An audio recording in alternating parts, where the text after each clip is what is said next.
Assalamualaikum warahmatullahi wabarakatuh. Kembali dengan saya Supriyadi, Pump Expert Indonesia di channel TBA Pumps ya.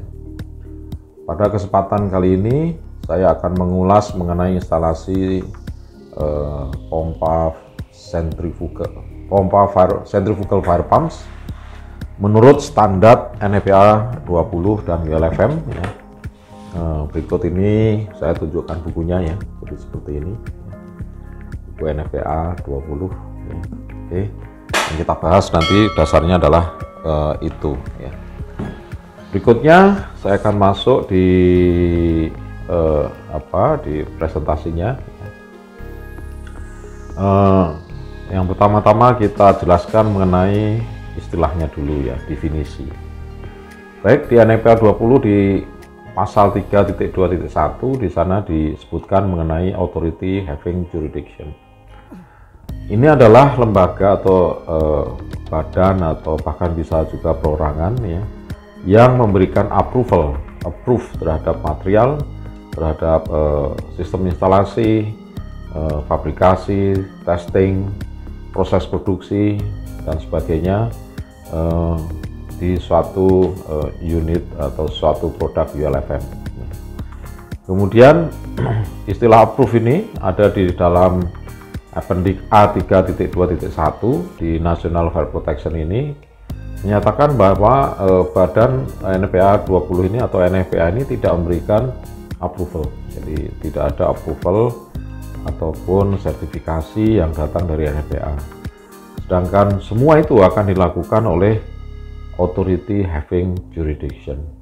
Dalam hal ini dia akan buat listing dan membuat labeling, testing terhadap unit-unit material, desain dari produk-produk yang akan dikategorikan sebagai UL dan FM.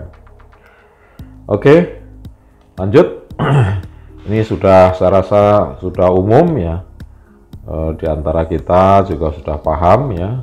Ini adalah standar kurva sebenarnya dari pompa NFPA 20, yaitu pada kapasitas 150% maka dia head tidak boleh kurang dari 65%. Pada saat churn atau head pada shut off ya, maka tidak boleh melebihi dari 140%. Oke, lanjut. Layout instalasi seperti ini ya, umum ya. Di sini ada pompa, kemudian ada motor penggerak dan diesel ya. Jadi asumsi ada diesel, ada motor. Di dalam NFPA tidak mensyaratkan harus diesel dan motor, bisa diesel-diesel, bisa motor-motor atau kombinasi diesel dan motor. Secara umum instalasi di bagian suction itu hanya OSY valve ya. Jadi di sini hanya open yoke ya. Steer atau valve ya, kemudian ada eccentric reducer, kemudian baru pompa. Jadi di sini tidak terdapat yang namanya strainer ya, karena kebanyakan di dunia instalasi ini, terutama di Indonesia, sering kita dapat ini adalah strainer, padahal di NFPA ini sudah meniadakan. Lalu kemudian ada pressure gauge, DC suction dan discharge, kemudian ada air release fan atau membuang udara, terutama untuk pompa sentrifugal yang jenis split case pump. Lalu di antara discharge pompa dan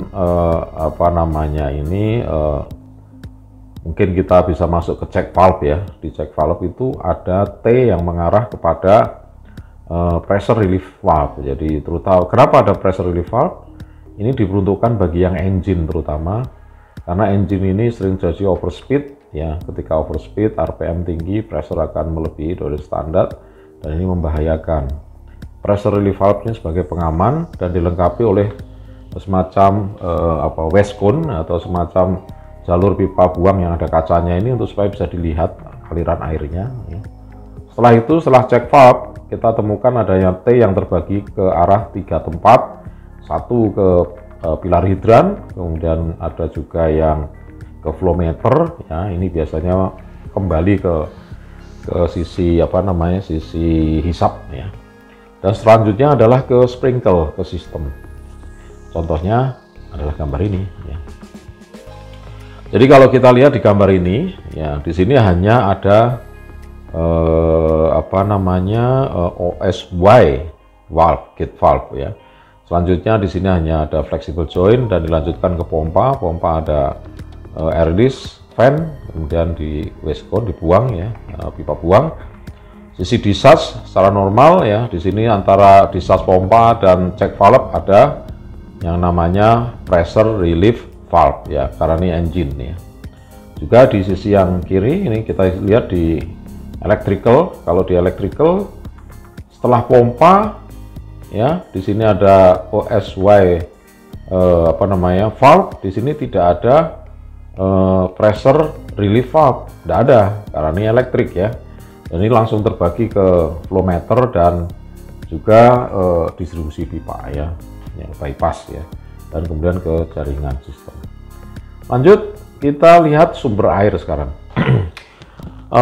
Di NFPA 20 ya, di sini kita melihat ada pembagian sumber air ya. Di sini menurut NFPA 20 pasal 5.6 ya, atau pasal 5.6.2, atau juga ada pasal 5.6.5.1 itu mengenai sumber air ya. Sumber air bisa dari perpipaan kota, kemudian tangki air, dan juga bisa dari ground tank, danau, dan mungkin sungai ya. Dan kapasitas ya, kalau kita bicara ground tank atau tangki air, biasanya kapasitas ditentukan dari maksimal pompa ketika bekerja di 150% sesuai ketentuan daripada NFPA 20, di mana kapasitas fire pump ketika running di 150% dia harus continue, bisa running di sampai 2 jam di bak tangki air itu tidak habis ya. Ini adalah ketentuannya dalam periode sekitar 8 jam operasi, karena ketentuan fire pump running di 8 jam operasi. Kemudian ketentuan mengenai suction dan suction lift dan positif suction atau negatif suction. Kalau negatif suction dipersyaratkan di sini harus menggunakan turbine pumps ya. Jadi tidak diperkenankan horizontal split case and suction dipakai untuk negatif suction. Ini ditentukan oleh NFPA 20 pasal 6.1.2. Kemudian lanjut untuk tekanan pada saat pompa beroperasi. Jadi pompa beroperasi kita bisa lihat pada saat di sisi suction, kalau kita pasang pressure gauge, sebenarnya bukan pressure gauge tapi compound gauge. Di situ saat pompa beroperasi minimal adalah 0 PSI ya, 0 ya. Dimana 0 PSI itu di running ketika pompa pada 150% kapasitas ya. Kita ukur flow-nya, lalu tekanan sisi suction tidak boleh kurang dari 0%.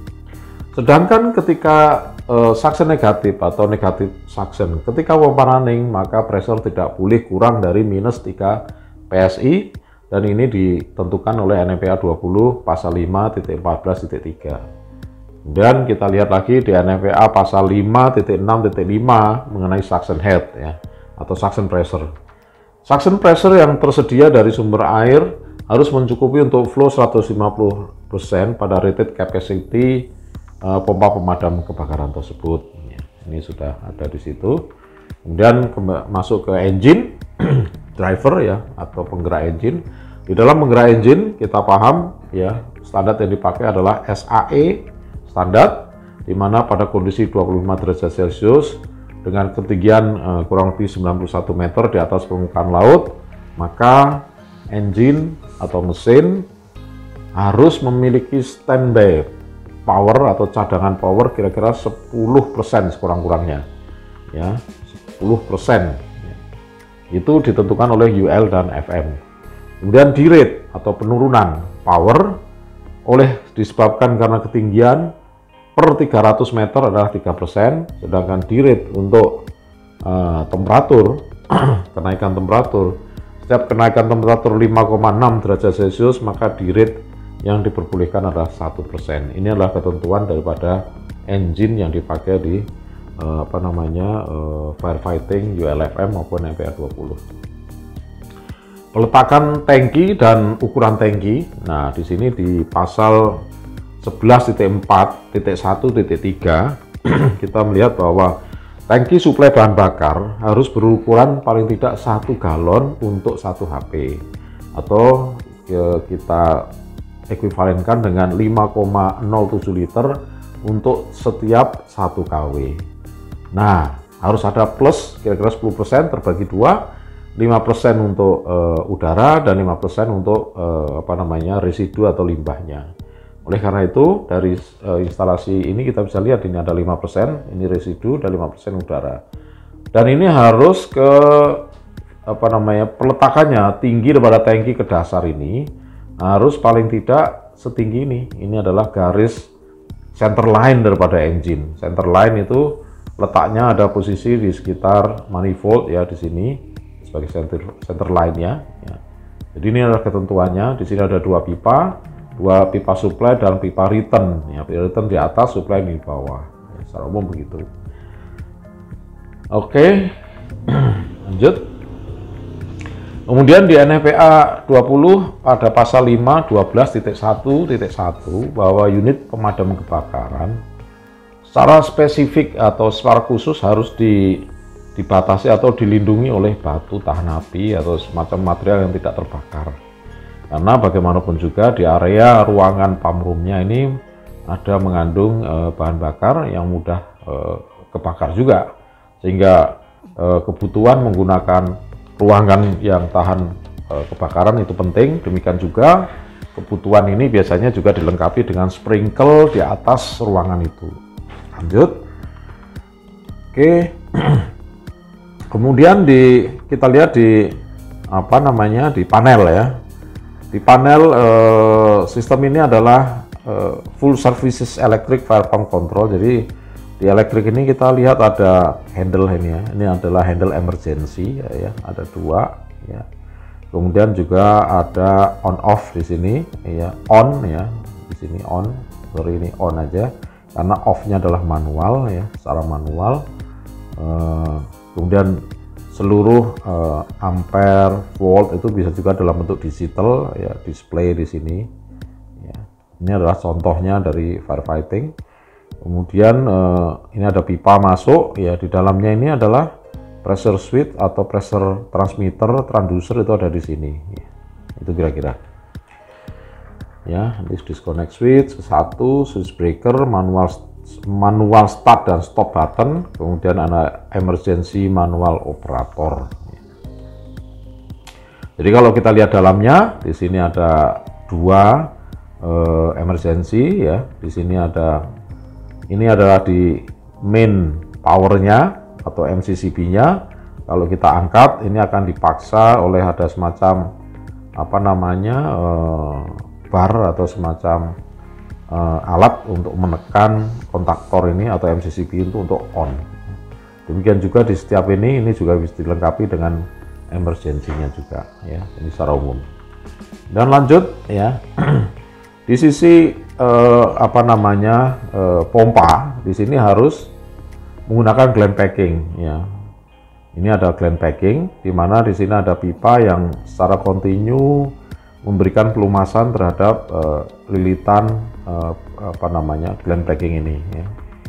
Terus kemudian yang perlu diperhatikan adalah tekanan suction ini sesuai dengan NFPA 20 5.2.2 atau 5.6.2.3 ya, bahwa tekanan di sini di sisi suction ini harus tahan ya, harus mampu untuk di mana ketika sisi hisap ini dihubungkan dengan return dari flow meter atau return dari pressure relief valve ya, sehingga tekanan di suction ini harus kuat. Jadi nameplate-nya harus kita perhatikan atau selection pompanya harus perhatikan dari situ ya.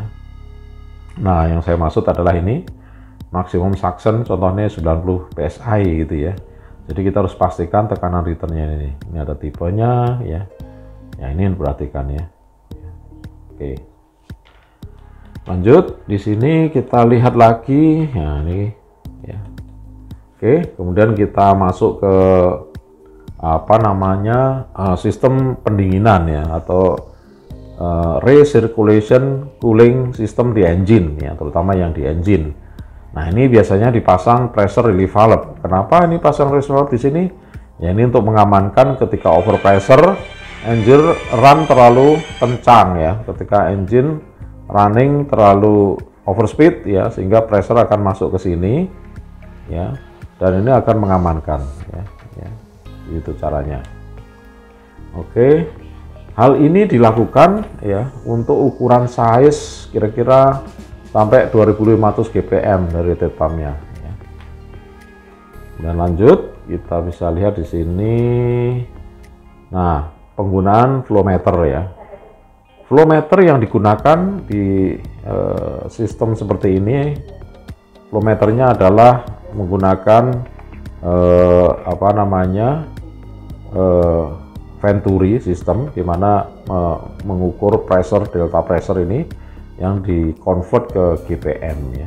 Jenis ini yang paling banyak dipakai dan ini mendapatkan approval daripada UL-FM ya. Lanjut kemudian ke air relief valve ya, air fan ya. Sini ada air fan ya, di atas pompa ini ada air fan.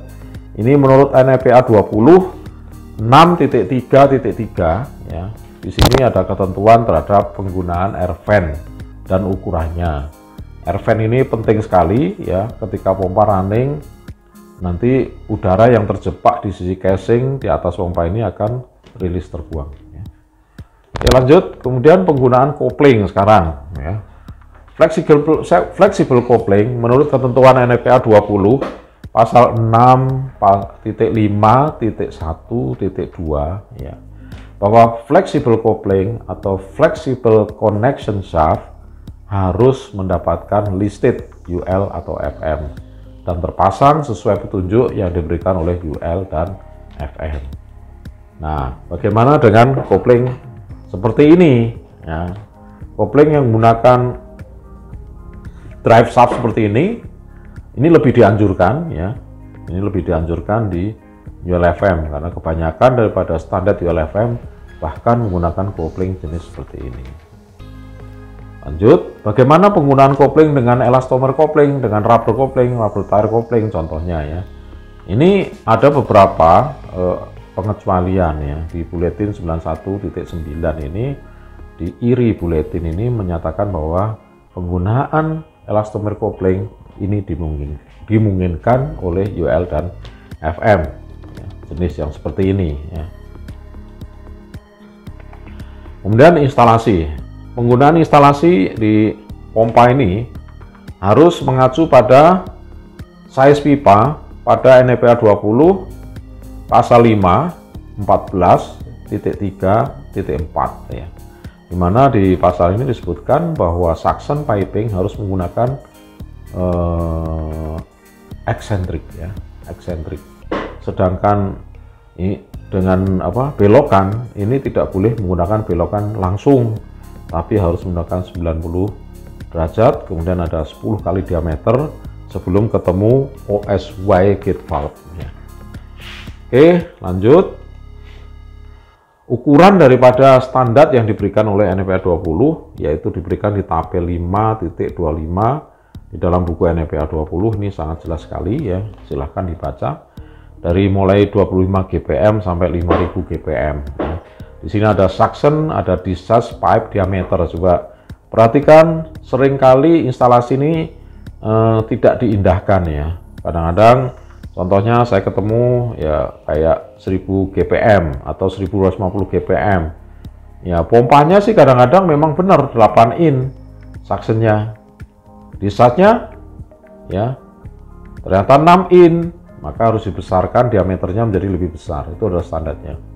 Relief valve ya, terutama yang di engine ukurannya adalah 6 inch ya, relief valve ya 6 inch ya, dan seterusnya. Diameter devices ya, ini adalah untuk pressure gauge ya, ukurannya yang segini ya.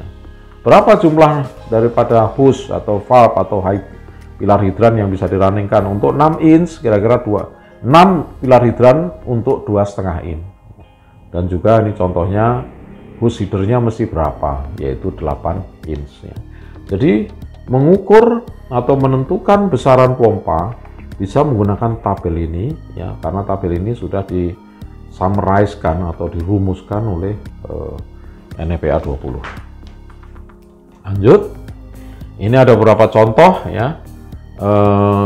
Menurut NFPA 25 14.6.4 ya, Ini kita bisa lihat ya penggunaan eccentric suction valve ya. Ini ya memungkinkan seperti ini, tapi ini terlalu dekat ya. Artinya antara pompa dan OSY valve ini langsung, dan ini tidak dibolehkan ya, di mana pipa hisap dan flank suction pompa tidak sama ukurannya, maka harus dihubungkan dengan reducer eccentric atau pembesar flank yang dipasang sedemikian rupa untuk menghindari kantong udara ya. Namun yang jadi masalahnya ini sudah dipasang, tapi jarak antara reducer ini ke elbow cabang pipa ini terlalu dekat. Nah, ini juga ada kesalahan di sini, bahwa ini kalau kita lihat dari atas pompanya sebelah sini, setelah konsentrik ya, ini ada langsung elbow dan ketemu ada namanya incian atau semacam pipe connection, kemudian ketemu elbow lagi.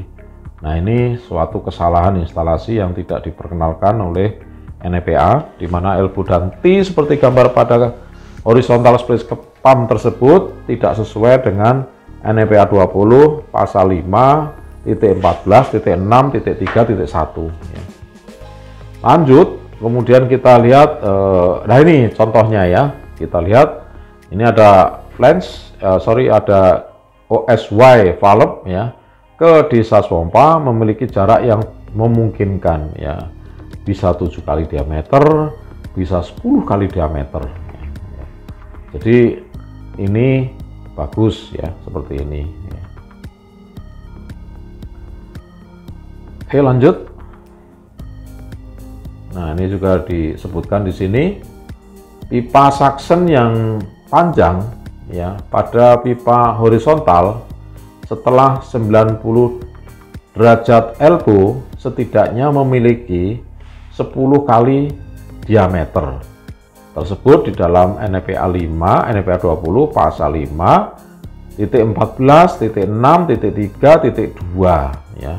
Jadi jarak center line pompa ini ke center line elbow ini adalah 10 kali diameter. Lanjut. Nah, sekarang perhatikan ini, apakah ini memungkinkan? Ini tidak cukup ya. Kita lihat gambar ini terlalu pendek jaraknya, meskipun pada vertikal split case pump ya ini tidak diperkenankan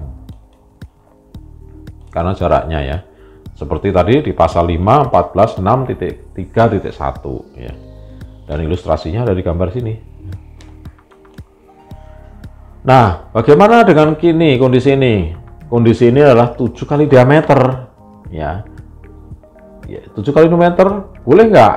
Nah, ini masih diperkenankan oleh NEPA 20. Lalu tes hidran atau tes header ya. Jadi tes header ini ya, jadi tes head ini untuk mengetes daripada pompa yang nanti biasanya dihubungkan dengan pilar hidran ya atau hose ya. Ini sesuai dengan NEPA 20 Appendix A 5.9.3.1 ya. Di sini disyaratkan di pilar hidran ini tes head ini harus langsung direct terpasang terkonek dengan pipa header ya. Ya, ini demikian dimaksudkan supaya tekanan yang terjadi di sini itu langsung, jadi mengukur tekanannya flow bisa langsung di sini. Oke, lanjut. Kemudian kita masuk di pressure limiting driver, terutama di engine ya. Jadi kita lihat di engine pada umumnya harus dilengkapi dengan pressure limiting devices atau driver yang utamanya adalah ini alat lain selain governor ya, Dan alat lain selain governor ini adalah untuk memastikan bahwa RPM engine itu tidak melewati batas yang ditentukan. Meskipun pada waktu testing ya atau kalibrasi kita melakukan bahwa RPM engine ini kurang lebih kita set di 120% dari rated RPM-nya ya. Dan limiting pressure devices ini difungsikan nanti ketika overspeed ya atau tekanan berlebih, dia akan memastikan engine ini tidak melebihi pressure atau flow yang ditentukan. Ini ada pressure limiting driver ya, kita lihat lagi ya di pasal 5.18.6.3 ya, pasal 5.18.6.3 ini mengenai supply piping untuk pressure relief valve ya, pressure relief valve terutama untuk engine. Sedangkan pressure limiting driver ini dipasang atau diperlukan untuk menjaga agar engine ini putarannya tidak melebihi overspeed dan pressure-nya akan terjaga ya. Kemudian pressure relief valve ini ya, kita bisa melihat ada rule 121 terutama di engine ya, kaitannya dengan pasal 5.18.1.1 ya, yaitu gambar seperti ini, bahwa main relief valve bisa saja tidak diperlukan, nggak perlu karena tekanannya masih di bawah 175 PSI. Contohnya yaitu 121% dari total pressure ditambah maksimum tekanan hisap pompa di bawah 175 PSI, maka main relief valve tidak diperlukan. Lanjut, water supply from the ground storage tank ya, dari storage tank ya, ini seperti ini. Ini menggunakan apa namanya, penghubung kopling ya, dua kopling, dua pipe expansion valve, expansion pipe ya, expansion pipe connection ya. Karena ini fix, maka harus tambahkan seperti ini. Oke. Lanjut adalah yang ini ya, ini adalah pressure relief valve tadi terkonek dengan pipa ke bawah ya. Lanjut drain, drain ya. Kemudian kita masuk ke sini, sistem main relief valve pada posisi antara discharge dan check valve ya, seperti ini. Lalu di sini ada reducer yang ada waste cone-nya sehingga kita bisa lihat, dan ini dilengkapi dengan pipa buang dari relief valve yang terhubung ke sisi hisap pompa ya, sisi bak ya. Kemudian engine cooling, ini engine cooling menggunakan exchanger ya, exchanger atau pertukaran panas ya, dari air pompa discharge ya masuk ke exchanger ini ya, apa namanya ini, water cooling system ini, kemudian masuk ke engine airnya, kemudian air itu dibuang lagi ke, bisa dibuang ke masuk ke pompa atau dibuang ke drain keluar, dibuang ya, itu silahkan ya. Ini ditentukan di pasal 5.18.3. Kemudian berikutnya adalah kalau kita lihat aki ya, di sini karena dua aki berarti ada dua crank ya di sini ya.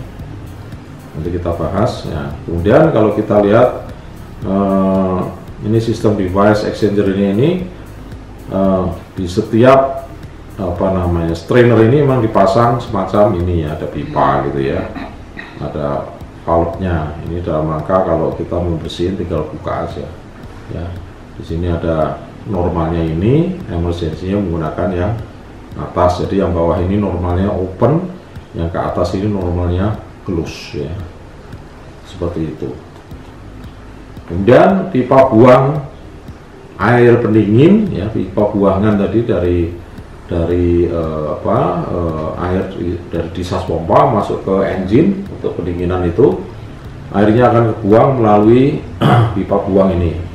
Dan pipa buang ini dibuat sedemikian rupa, ukurannya dibikin lebih besar atau satu size lebih besar daripada ukuran engine pipa buang. Jadi pipa buang connection ini katakanlah 1 in gitu ya, maka ini kita bikin 1,5 in atau 2 in. Kemudian emergency ya, di dalam keadaan emergency ya, bahwa setiap operator ya yang terlibat di dalam firefighting, pemadam kebakaran ini harus terlatih dan memiliki kemampuan mengoperasikan baik itu kondisi normal ataupun kondisi emergency ya. Biasanya di sini ada semacam SOP atau instruction gitu ya, semacam itu yang harus diketahui, sangat penting untuk diketahui bagi para operator. Bagaimana untuk meng-start engine dan bagaimana untuk stop engine, baik itu secara manual maupun secara otomatis. Prosedur mengenai emergency manual starting ini tertera di dalam pasal 11.6.6. Jadi di dalam pasal 11.6.6 ini ada istilah CFC. CFC itu adalah cooling water. Pastikan di dalam engine itu cooling waternya terjaga dengan baik, pemipaannya tidak mampet, jalurnya lancar. Kemudian fuel, F itu fuel, bahan bakar atau fuel harus selalu tersedia. Terutama kalau di NFPA 20 ini ditetapkan bahwa bahan bakar itu harus bisa dioperasikan selama 2 jam operasi atau berturut-turut sampai 8 jam. Itu tidak ada masalah, cukup gitu ya maksud saya. Kemudian C, crank. Crank ini kadang-kadang kita harus jalankan secara manual dengan memperhatikan aki ya. Apakah voltase aki itu mencukupi ya. Kalau 12 volt ya 12 volt, kalau 24 volt ya 24 volt. Dilihat di alat-alat ukurnya yang ada di sini ya, di ini ya, akinya cukup enggak ya, seperti itu ya.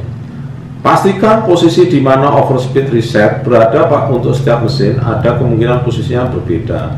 Selalu ikuti instruksi dari engine supplier, karena engine ini bisa different brand, bisa bermacam-macam brand, dan biasanya rated RPM itu kita set pada 120% ya. 120% switch, yang ada switch overspeed reset switch.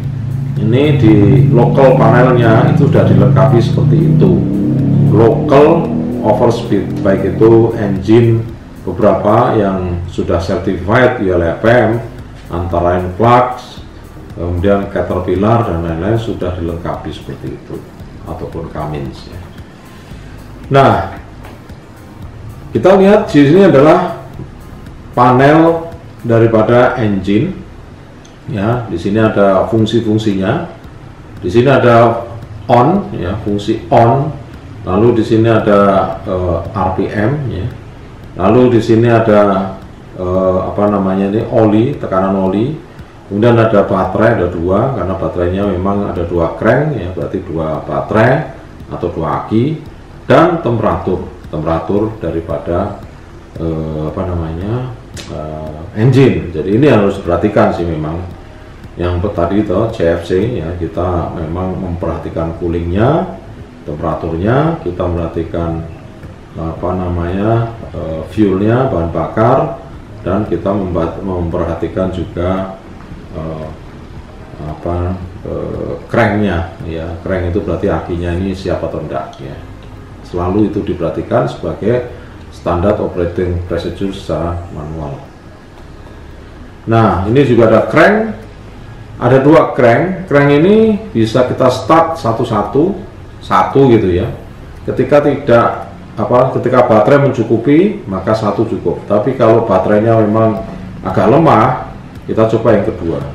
Tapi kalau baterai kedua juga agak lemah, maka kita crank kedua-duanya agar engine tetap bisa menyala. Di sini ada baterai ya, karena NFPA menstandarkan ada 2 crank, maka baterainya juga ada 2 ya. Kemudian kita lihat sisi buang asap ya, asap engine. Di sini kita lihat bahwa adalah wajib untuk pipa buang ini dibungkus dengan isolasi tahan panas ya. Kalau tidak nanti akan mengalami kecelakaan bagi orang ketika habis running ya. Ini sangat panas sekali ya, isolasi ini penting untuk knalpot ini. Kemudian menurut pasal 11.5.3.5 di mana pipa buang itu dipasang sekurang-kurangnya ya terhadap lantai atas ini atau roof ini adalah kurang lebih ya, 299 mili atau mungkin boleh dibilang 30 cm ya. Paling tidak, nggak boleh mepet sekali ya, ini. Dan seterusnya ya. Lalu kalau kita memperhatikan ruangan daripada engine itu harus dilengkapi lover ya, atau ram-raman gitu kalau bahasa kita, dan juga dilengkapi dengan exhaust fan ya, karena ruangan ini akan panas sekali ya. Ada beberapa malah asap ya ada di ruangan engine ini. Oleh karenanya kita memerlukan apa yang disebut exhaust fan. Ruangan ini dijaga maksimal temperaturnya adalah 40 derajat Celcius. Ini sesuai dengan NFPA 2011.3.2.4. Tuh. Lanjut. Kemudian kita menginjak ke saluran bahan bakar ya. Di saluran bahan bakar ini menggunakan fleksibel rubber atau semacam tidak boleh menggunakan material yang berbahan baku tembaga atau berbahan baku galvanis, pipa galvanis. Ini harus menggunakan black steel atau pipa besi biasa yang disambung dengan flexible joint ya. Ini adalah ketentuan yang dimaksudkan di dalam pasal NFPA 20 pasal 11.4.1 ya. Ini juga biasanya area yang akan dicek oleh authority having jurisdiction. Oke, kemudian kita lihat kondisi tangki ya. Dari tangki ini ada drain selalu ya, karena kita tahu bahwa di tangki ini akan terjadi namanya residu atau sisa-sisa air kotoran solar itu akan masuk di sisi ini, sehingga kita bisa buang melalui dua jalur pipa ini ya. Ini yang ditentukan oleh pasal 11.4 ya, untuk menentukan sizing dari tangki dan keperluannya, desainnya. Lanjut, kita bisa berikutnya adalah melihat dari sisi return pipe ya. Return pipe bahan bakar ini bisa dibagi dua seperti ini, atau satu sebenarnya juga cukup ya. Ini di pasal 11.4.5.7 di mana fuel tank capacity sizingnya mengikuti daripada 11.4.3, lokasinya mengikuti 11.4.5.6, ventingnya mengikuti 11.4.5.8. Ini udah komplit saya rasa untuk bagaimana mensizing tangki. Dan tangki harus dilengkapi dengan pipa ya, pipa buang seperti ini untuk membuang ke udara. Jadi harus ada semacam piping dari tangki ini, dimana ini dihubungkan ke udara, ke atas ya. Dan ini harus ke tempat yang terbebas dari area mudah kebakar. Oke, lanjut. Kemudian nah, ini tadi sudah kita bahas ya, bahwa jarak ini paling tidak 10. Nah, di sini kita lihat ada penggunaan strainer ya. Bahwa strainer ini tidak diperlukan lagi ya, di dalam NFPA 20 mulai tahun 2007 penggunaan strainer sudah tidak diperlukan. Lanjut, kita lihat di sini. Nah, panjang diameter ini sudah bagus ya, karena sudah memenuhi kriteria standar yaitu 10 kali diameter. Dan sekali lagi ini ada kesalahan karena pipanya menggunakan galvanized pipe. Ini ya diperlukan ya, karena nggak ada, bukan kesalahan saya rasa ya, karena mungkin diperlukan supaya tidak korosi ya. Lanjut, kemudian maintenance ya, terutama terkait dengan maintenance ya. Yang nah ini contohnya adalah VTP, vertical turbine pump. Nah ini harus ada jarak ya ke atap ini, karena untuk akses maintenance paling tidak di sini disebutkan di pasal 7.6.2.3 ya. Kemudian di base frame ya, terutama untuk vertical turbine pump tidak boleh terpisah ya. Jadi ini yang menjadi satu kesatuan unit, I-beam ini jadi satu, I-beam untuk base frame dari vertical turbine dan untuk engine-nya. Nah ini ada kekeliruan karena ini terpisah, engine berdiri di satu pondasi, turbin berdiri di satu tempat yang lain ya. Ini tidak diperkenankan karena ini mesti dalam satu base frame ya. Nah penggunaan untuk kopling ya, terutama di engine driver ya, ini harus paling tidak ada kemiringan ya, karena memang ini adalah suatu kewajiban. Paling tidak 1 degree atau 1 derajat kemiringan diperlukan untuk angel drive engine. Oke, saya rasa itu pemaparan kita untuk kali ini mengenai ulasan instalasi sentrifugal firefighting pumps menurut standar NFPA 20 dan ULFM. Assalamualaikum warahmatullahi wabarakatuh.